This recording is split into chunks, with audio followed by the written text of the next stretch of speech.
your amazing administrative assistant. Good administrative assistants handle all the tasks they are given. They properly process the directions and orders that they receive. They simply carry out all the work that comes their way. Did you know that you have an administrative assistant? We all do. It is our subconscious mind. And that part of our amazing brain works on our behalf every single day. Much has been written about the subconscious mind for many, many years. Even with continual advances in learning, there is still so much that we do not know about the human brain.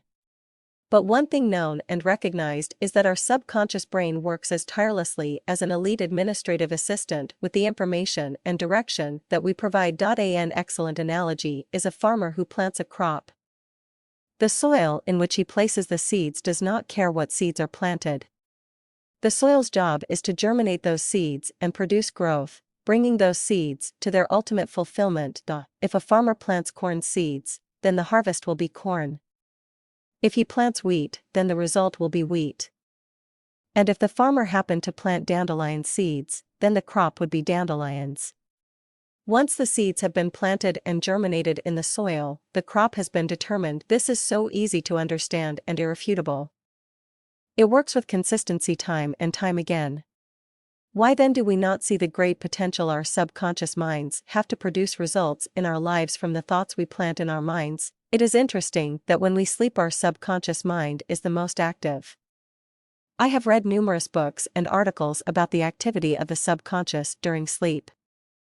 I am convinced that we ought to be very deliberate with the thoughts we think about before we doze off to sleep. One of the reasons they say that the subconscious mind is so productive during sleep is that there are no interruptions. That part of the wonderful mind that God designed for mankind can process information, form ideas, and design strategies without any interference. Some say that while we sleep, among other things, our administrative assistant of the subconscious tries to file the loose ends. In other words, it works to put random thoughts from the day into the proper filing system.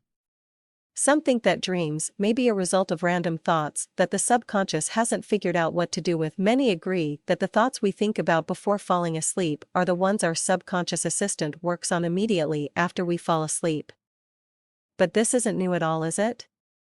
How many times have we heard of someone waking up with a solution to a problem, lyrics to a song, or an answer to a puzzling question? What is very important to remember is that the administrative assistant in the subconscious doesn't judge the thoughts and ideas it is working on, whether they are good or bad, or right or wrong.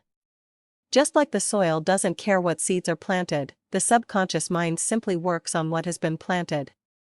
It is the conscious mind that makes determinations as to whether something is wrong or bad. All of our conscious thoughts, actions, and words we speak are all planted, and our subconscious then uses them to bring back to us things that correspond with those thoughts, actions, and words spoken. If this is true, then how detrimental is it to consistently think thoughts of failure and defeat?